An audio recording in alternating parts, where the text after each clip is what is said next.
Madam ಅದು banner ಬಿಚ್ಚಕ್ ಹೇಳಿದ್ರ? ಇಲ್ಲ ಸರ್, ಅದು ಒಂದ್ ಬ್ಯಾನರು ಆ ರೋಡ್ ಕೋಟೆದಲ್ಲಿ ಮಧ್ಯದಲ್ಲಿ ಹಾಕ್ಬಿಟ್ಟಿದ್ರಂತೆ. ಅದೇನೋ ಗಾಡಿಗಳಿಗೆ ಗುದ್ಕೊಂಡ್ ಹೋಗ್ಬಿಟ್ಟಿದ್ದಾರೆ, ಅವ್ರು ಯಾರೋ ಪಬ್ಲಿಕ್ ಕಂಪ್ಲೇಂಟ್ ಮಾಡ್ತಾ ಇದ್ರು ಅಂದ್ಬಿಟ್ಟು ನಾನು ಅಪ್ಸರ್ ಅವ್ರಿಗೆ ಹೇಳಿದ್ದೆ, ಸರ್ ಒಂಚೂರು ಸೈಡ್ ಅಲ್ಲಿ ಕಟ್ಕೊಳಕ್ ನಮ್ ಹೇಳಿ. ಬ್ಯಾನರ್ ಏನೋ ಬಿಚ್ಚಿದಿರಿ ಅಂತಂದ್ರೆ ಬಂದ್ ಬೆಂಕಿ ಹಚ್ಚಿಸ್ಬಿಡ್ತೀನಿ ಅಷ್ಟು ಹೇಳಿದೀನಿ. ನಾನು ಇನ್ನ ಒಳ್ಳೆತನ ನೋಡಿದೀನಿ, ಕೆಟ್ಟತನ ನೋಡಿಲ್ಲ. ಸರ್ ಒಂದ್ ನಿಮಿಷ, ಬ್ಯಾನರ್ ಒಂದ್ ನಿಮಿಷ ಬಿಚ್ಬಿಟ್ಟದು ಆಫೀಸ್ ಅಲ್ಲಿ ಇದೆ ಸರ್, ಅದನ್ನ ಮಧ್ಯದಲ್ಲೆಲ್ಲ ಕಟ್ಟಿದ್ದಾರೆ, ಆಕ್ಸಿಡೆಂಟ್ ಆಗಿದೆ ಅಂತೆ. ತರ ತಿಳ್ಕೊಂಬೇಡಿ ನನ್ಗೆ. ಸರ್ ಒಂದ್ ನಿಮಿಷ ಕೇಳಿ, ಅದು ಆಕ್ಸಿಡೆಂಟ್ ಆಗಿದೆ ಸರ್, ಪಬ್ಲಿಕ್ ಇಂದ ಕಂಪ್ಲೇಂಟ್ ಬಂದಿದೆ. ಕಂಪ್ಲೇಂಟ್ ಬಂದ್ರೆ ಬ್ಯಾನರ್ ಹೆಂಗ್ ಕೀಳ್ತೀರಿ? ಬ್ಯಾನರ್ ಕಿತ್ತಿಲ್ಲ ಸರ್, ತೆಗ್ಬಿಟ್ಟು ಅದು ಆಫೀಸ್ ಅಲ್ಲಿ ಇಟ್ಟಿದ್ದಾರೆ. ನಾನು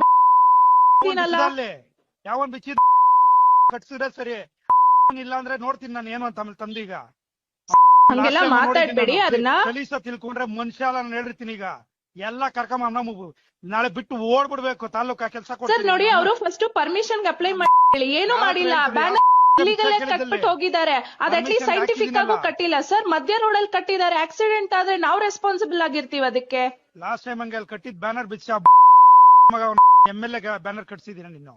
ಈಗ ಹೇಳ್ತಾ ಇದೀನಿ, ಒಳ್ಳೆ ತರವಾಗಿದ್ರೆ ಸರಿ, ಏನಿಲ್ಲ ಡಿಫರೆನ್ಸ್ ಮಾಡ್ರೆ ಬೆಳಗ್ಗೆಯಿಂದ ಒಂದ್ ಸೆಕೆಂಡ್ ಕೆಲಸ ಮಾಡಕ್ಕಾಗಲ್ಲ. ನೋಡಿ ಸರ್, ನೀವು ಕರೆಕ್ಟ್ ಆಗಿ ಮಾತಾಡಿ ಸರ್. ಇಲ್ಲಿ ಎಂಪ್ಲಾಯೀಸ್ ಗಳ ಮೇಲೆ ಅಂತೆಲ್ಲ ಬೈಬೇಡಿ ನೀವು. ಅಲ್ಲಿ ಅವ್ರಿಗೆ ಫಸ್ಟ್ ಆಫ್ ಆಲ್ ಅವ್ರ ಪರ್ಮಿಷನ್ ಕೊಟ್ಟೆ, ಅದು ತಗೊಂಡೇ ಇಲ್ಲ ಅವರು.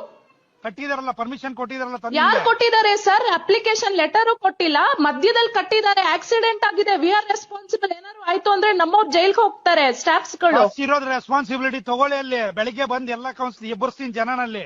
ಬಂದು ಹೊಡಿತಾ ಇದ್ರೆ ಚಪ್ಲಿ ಹೊಡಿಸ್ಕೊಬೇಕು ಸರ್. ಯಾಕೆ ಮಾಡ್ತಾರೆ? ಅಟ್ಲೀಸ್ಟ್ ಕಟ್ಬೇಕಾದ್ರೆ ಕೇಳ್ಬೇಕಲ್ವಾ? ಎಲ್ಲ 31 ವಾರ್ಡ್ ಏನೇನು ಸಮಸ್ಯೆಗಳಿದೆ, ಬೆಳಿಗ್ಗೆ ಎಲ್ಲಾ ವಾರ್ಡಿಂದ ಎಬ್ಬರ್ಸ್ತೀನಿ ದಂಗೆನ. ಬಂದು ಹೊಡಿತಾ ಇದ್ರೆ ಚಪ್ಲಿಲಿ ಹೆಂಗಿರುತ್ತೆ ಅಂತ ತೋರಿಸ್ತೀನಿ ಏನು ಅಂತ ಮನುಷ್ಯ. ಆಮೇಲೆ